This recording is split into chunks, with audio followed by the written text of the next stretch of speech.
વધાવીએ. સાથે સાથે અમારે મિતુલભાઈ, કેતુલભાઈ અને જે અમારા તમામ ભૂદેવો છે એમને પણ એકવાર જોરદાર તાળીઓ વધાવીએ.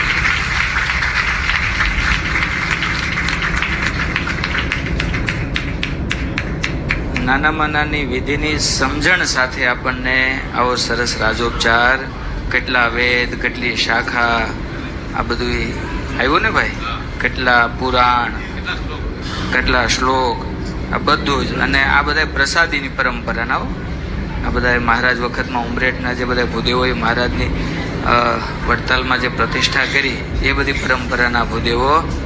એટલે પૂર્ણ વૈદિક મંત્રોની સાથે, શુદ્ધ ઉચ્ચારની સાથે આવો જ્યારે અભિષેક અહીંયા થયો છે, રાજોપચારની પૂજા થઈ છે. અને તમે જો ને તો મહારાજ આજે મંદ મંદ નહીં, ખડખડાટ હસે છે. જય હો. શું કરે છે?